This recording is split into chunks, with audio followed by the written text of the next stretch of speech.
सो hi everybody, कैसे हो सब लोग? बढ़िया, सब बढ़िया है? झूठ तो नहीं बोल रहा कोई? सब एक्चुअल में बढ़िया है ना? ओके, ठीक है। तो टॉपिक शुरू करते हैं बिना किसी बकवास के, है कि नहीं? तो टॉपिक है बेसिकली जी, हमें समझना है आज, क्या समझना है? डोमेस्टिक टेरिटरी, है ना? डोमेस्टिक टेरिटरी यानी घरेलू सीमा। हिंदी में क्या बोलते हैं जी इसे?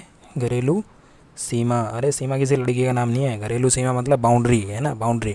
इसका मतलब जानना है हमें, डोमेस्टिक टेरिटरी क्या होता है, या इसी को हम और बोल सकते हैं इकोनॉमिक टेरिटरी। इसी को हम क्या बोल सकते हैं? इकोनॉमिक टेरिटरी, है ना? इकोनॉमिक टेरिटरी स्पेलिंग वही है जी जो ऊपर लिखी है ना? आर्थिक सीमा। तो घरेलू सीमा या आर्थिक सीमा का क्या मतलब है, इसको आज हमें समझना है, क्लियरली समझना है क्या मतलब है। ओके, तो इसको समझने से पहले है कि हम क्या करते हैं, इंडिया का मैप बनाते हैं। यार मेरी ड्राइंग एकदम सच में बहुत ज़्यादा गंदी है, तो आप माइंड मत करना। ये इंडिया का इस तरीके से हमारा मैप है, ठीक है? तो ये जो भी बाउंड्री है, यहाँ से लेके यहाँ तक जो भी बाउंड्री है, इसको बोला जाएगा जियोग्राफिकल बाउंड्री, सॉरी, है ना? लिस्पिंग हो गया। जियोग्राफिकल बाउंड्री, जियोग्राफिकल मतलब हिंदी में क्या बोलेंगे? भौगोलिक सीमा, है ना? जियोग्राफिकल बाउंड्री मतलब लैंड का एरिया, जहाँ तक हमारी जहाँ तक ज़मीन है, इधर यहाँ तक है, कन्याकुमारी तक, इधर जम्मू कश्मीर है, इधर ये है, और इधर गुजरात तक एंड हो रहा है। तो आपको समझ में आ गया, जियोग्राफिकल मतलब भौगोलिक सीमा, हमारी भौगोलिक भौगोलिक सीमा, है कि नहीं? ठीक है। तो भौगोलिक सीमा, ज्योग्राफिकल बाउंड्री, समझ में आ गया होगा, ठीक है? तो ये तो जो ये लैंड तक जहाँ तक फिजिकल बाउंड्री है, बेसिकली ये फिजिकल बाउंड्री भी कि हमारा कहाँ तक हमारी ज़मीन है कि नहीं? ये समझ में आ गया? ओके, ठीक है। अब दूसरा वर्ड आपको मेरे को समझाना है, पॉलिटिकल बाउंड्री। क्या होता है जी? पॉलिटिकल बाउंड्री यानी जैसे हमारा फिर से मैप बनाते हैं, भारत है हमारा हमारा भारत है, तो पॉलिटिकल बाउंड्री क्या है? तो आपको एक चीज़ तो समझ में आई कि ये जो यहाँ तक लैंड, जहाँ तक लैंड है, फिजिकल बाउंड्री है, ये तो ज्योग्राफिकल बाउंड्री है, लेकिन हवा में, यानी ज़मीन से ऊपर हवा में, ज़मीन से ऊपर हवा में, या यहाँ तो ज़मीन खत्म होगी, पानी में कुछ दूरी तक, है ना? हवा और पानी में हमारा राज चलेगा, है ना? कुछ दूरी तक पानी में भी हमारा इलाका होगा और हवा में भी हमारा राज होगा। तो वो क्या हो गया? बेसिकली पॉलिटिकल बाउंड्री, है ना? राजनीतिक सीमा, इसको क्या बोल देंगे? राजनीतिक सीमा, है कि नहीं? समझ में आया? तो दो चीज़ आपको क्लियर हो गई है कि क्या क्लियर हो गया? एक तो जियोग्राफिकल बाउंड्री और पॉलिटिकल बाउंड्री, दोनों का मतलब सेम सा सेंस है, एक ही सी चीज़ है। जियोग्राफिकल मतलब ज़मीन को देखेंगे, लैंड को देखेंगे, और पॉलिटिकल मतलब उसमें वाटर और एयर भी प्लस कर देंगे। क्या कर देंगे जी? वाटर और एयर प्लस। सर मुद्दे पे आ जाओ आप, नहीं आप हमें गुमराह कर रहे हो, ये तो टॉपिक ही नहीं था। अरे वापस आ रहा हूँ, कोई दिक्कत नहीं, गुमराह नहीं कर रहा, बता रहा हूँ। तो डोमेस्टिक बाउंड्री, है ना? हम इस किसकी बात कर रहे थे? डोमेस्टिक जो टेरिटरी है, डोमेस्टिक टेरिटरी, इसका क्या मतलब है? तो बेसिकली जो डोमेस्टिक टेरिटरी मतलब जो घरेलू सीमा है, बेसिकली वो जो पॉलिटिकल फ्रंटायर्स अपनी कंट्री के, पॉलिटिकल जो बाउंड्री है वही डोमेस्टिक बाउंड्री। आसान भाषा में, एकदम सिंपल भाषा में, जो हमारे देश की पॉलिटिकल बाउंड्री है, पॉलिटिकल मतलब उसमें, और पॉलिटिकल बाउंड्री में जियोग्राफिकल बाउंड्री ऑलरेडी आ गई, है ना? तो पॉलिटिकल के अंदर जियोग्राफिकल आएगी, और उसमें water air, land water air तीनों मिला के जहाँ तक हमारा राज चलता है वो हमारी क्या है? Domestic territory. समझ में आया कि नहीं? आई थिंक क्लियर हो गया होगा कि भाई ज़मीन है, सबसे पहले तो लैंड है, ज़मीन में, हवा में और पानी में, जहाँ तक अपना राज है, जहाँ तक अपने बाप का राज है, सॉरी बाप का नहीं, हमारे देश का राज है, जहाँ तक हमारे देश का राज है, वो क्या हो गया हमारा? क्या हो गया जी? Domestic boundary. क्या हो गया? Domestic territory. यार बार बार बाउंड्री बोल दे रहा हूँ मैं, कोई दिक्कत नहीं है। तो डोमेस्टिक टेरिटरी हो गया, घरेलू सीमा हो गया। क्या हो गया जी? घरेलू सीमा हो गया। तो सर बस इतना ही समझना है, यही घरेलू सीमा? नहीं नहीं नहीं नहीं, अब हमारा आता है पॉइंट यहाँ पे, इकोनॉमिक्स का मुद्दा। इकोनॉमिक्स में हम डोमेस्टिक टेरिटरी का बेसिकली मतलब हमारा पॉलिटिकल बाउंड्री हो गया, पॉलिटिकल जो फ्रंटायर्स है कंट्री की, जो पॉलिटिकल जो बाउंड्री है, जो सीमा है, वही हमारी डोमेस्टिक सीमा होती, डोमेस्टिक बाउंड्री होगी। लेकिन जब हम इकोनॉमिक्स में आएंगे और जब हम नेशनल इनकम कैलकुलेट करेंगे, जब हम इकोनॉमिक्स में आएंगे और क्या कैलकुलेट करेंगे? नेशनल इनकम, यानी हमारे देश की जो राष्ट्रीय आय है वो कैलकुलेट करेंगे, तो डोमेस्टिक जो पॉलिटिकल बाउंड्री है ना, वही बेसिकली क्या है? Domestic boundary.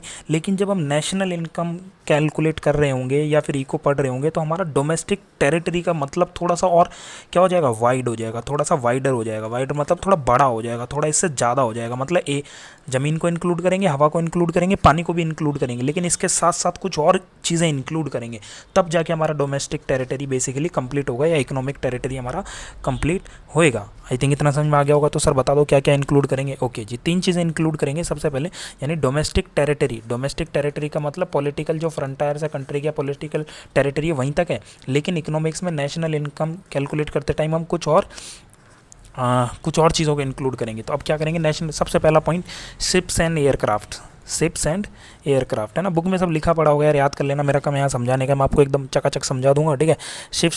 शिप्स यानी पानी के जहाज, और एयरक्राफ्ट यानी हवा के जहाज, है ना। तो अब इसमें क्या है, पानी के और हवा के जहाज, मान लो जैसे ये जापान है, मान लो ये जापान है और ये मान लो चाइना है ना। तो इंडियन एयरलाइंस है, क्या है जी, इंडियन एयरलाइंस है या एयर इंडिया, यानी हमारा जहाज़ है, भारत का जहाज़ है, एयर इंडिया जहाज़ है, एयर इंडिया यानी हमारा जहाज़ है, हमारी कंट्री का जहाज़ है, वो जापान और चाइना के बीच में ट्रैवल कर रहा है, कभी जापान से चाइना जा रहा है, कभी चाइना से जापान जा रहा है। तो वो बेसिकली हमारी डोमेस्टिक टेरिटरी के अंदर काउंट होगा, क्योंकि भैया वो तो है तो हमारा ही।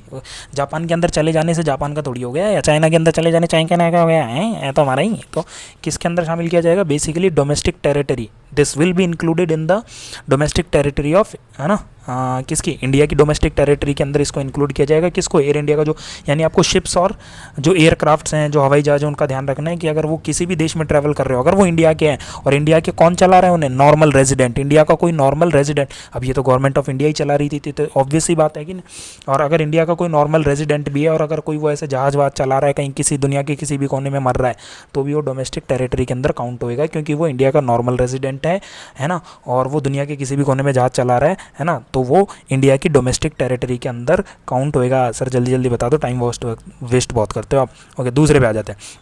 तो आपने क्या समझ लिया, है ना। अब दूसरा फिशिंग आपने मछली तो सुना ही होगा, खाई भी होगी।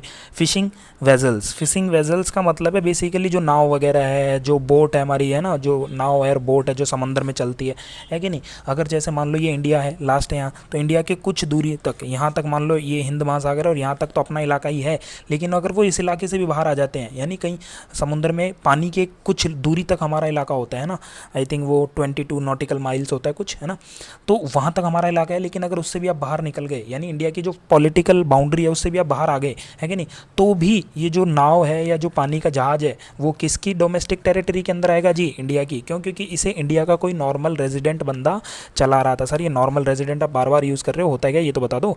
अच्छा कोई नहीं, अगले वीडियो में ये भी बता दूंगा, टेंशन क्या बात की है। ओके, तो आपको समझ में आया, पहली चीज़ क्या समझ में आई, जो शिप्स थे, पानी के जहाज थे और हवाई जहाज थे, और ये फिशिंग बोट्स थी, अगर ये भी इंडिया की टेरिटरी में आएगी ही आएगी। ओके सर, तीसरा बता दो, जल्दी जल्दी बता दो। तीसरा क्या है जी, एम्बेसी वगैरह, क्या जी, एम्बेसी वगैरह, है ना, एम्बेसीज।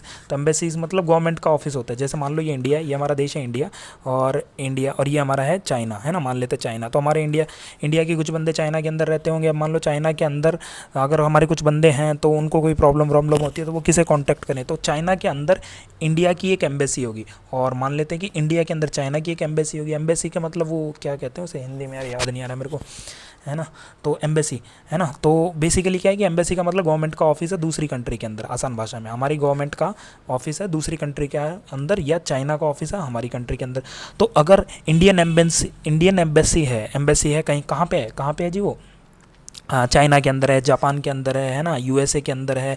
अगर कहीं पे भी इंडियन एम्बेसी किसी भी कंट्री के अंदर है, जैसे एयरलिफ्ट मूवी के अंदर आपको दिखाया था, उस मूवी को देखना, ज़बरदस्त मूवी है। तो जो कुवैत था और इराक था, उसके अंदर हमारी इंडियन एम्बेसी है ना। तो वो इंडियन एम्बेसी जो क्या है वो हमारी डोमेस्टिक टेरिटरी के अंदर आएंगी। 3 बातें होंगी, इंडियन एम्बेसी भी हमारी डोमेस्टिक टेरिटरी के अंदर आएंगी। और एक लास्ट बात छोटी सी, है ना, मिलिट्री, चौथी बात कह सकते हैं आप इसे, मिलिट्री, है ना, मिलिट्री और एस्टेब्लिशमेंट्स, मिलिट्री एस्टेब्लिशमेंट, ये सिर्फ नाम लिख रहा हूँ मैं, मिलिट्री एस्टेब्लिशमेंट, यानी कि जो भी सैनिक हमारे जो भी ठिकाने हैं, सैनिक ठिकाने, अगर इंडिया है और ये जापान है, मान लो ये इंडिया है, तो अगर जापान के अंदर या चाइना के अंदर हमारा कोई सैनिक ठिकाना है, हमने कुछ मतलब सेना के लिए कुछ खोल रखा है, या वहाँ पे हमारी सेना वैना टुकड़ी वुकड़ी है, तो वो भी किसके अंदर गिनी जाएगी, वो भी इंडियन डोमेस्टिक टेरिटरी के अंदर गिनी जाएगी। आई होप आपको समझ में आ गया होगा। वीडियो ज़्यादा लंबा हो रहा है, इसे ज़्यादा लंबा हमें करना है नहीं, है क्या नहीं। तो ठीक है जी, डोमेस्टिक टेरिटरी थोड़ा सा पॉलिटिकल जो हमारी बाउंड्री होती है या पॉलिटिकल टेरिटरी होती है उससे थोड़ा वाइडर कंसेप्ट है, थोड़े ज़्यादा चीज़ आएंगी। सबसे पहले ज्योग्राफिकल टेरिटरी बनेगी, है कि नहीं, फिर पॉलिटिकल टेरिटरी बनेगी, और डोमेस्टिक टेरिटरी की इन थोड़ा सा ज़्यादा हो जाएगा। आई थिंक आपको समझ में आ गया होगा। लास्ट चीज़ है कि क्या डोमेस्टिक टेरिटरी के अंदर क्या शामिल नहीं करेंगे, डोमेस्टिक टेरिटरी के अंदर शामिल क्या नहीं करेंगे, तो उल्टा जी हमारी कंट्री के अंदर, ये इंडिया है, इंडिया के अंदर अगर किसी और देश की एम्बेसी है किसी और देश का मिलिट्री एस्टेब्लिशमेंट है ना, फॉरेन कंट्री का, मान लो जापान की एम्बेसी है तो हम उसे शामिल नहीं करेंगे, पहली चीज़। दूसरी चीज़, जो भी इंटरनेशनल ऑर्गेनाइजेशंस है, क्या जी, इंटरनेशनल जो अंतर्राष्ट्रीय संस्थाएं, इंटरनेशनल ऑर्गेनाइजेशन है, जैसे WHO हो गया, UNO हो गया, है ना, ये सारे इनके जो भी मतलब इंटरनेशनल ऑर्गेनाइजेशन, इनकी जो भी ब्रांचेज हैं, जो भी ऑफिस अगर इंडिया के अंदर है तो भी वो इंडियन डोमेस्टिक टेरिटरी के अंदर काउंट नहीं होंगे। आई थिंक मैंने आपको पूरा समझा दिया, टाइम बहुत ज़्यादा हो गया। Thank you so much, tata bye bye, आज के लिए इतना ही। और प्लीज़ यार कमेंट करके बताओ कैसा लग रहा है, और दोस्तों के साथ तो ज़रूर शेयर करो, और सब्सक्राइब तो कर ही लेना, एक बटन दबाने में तुम्हारा जाता क्या है, हैं कर क्यों नहीं देते जल्दी से। Thank you so much, tata bye bye, take care.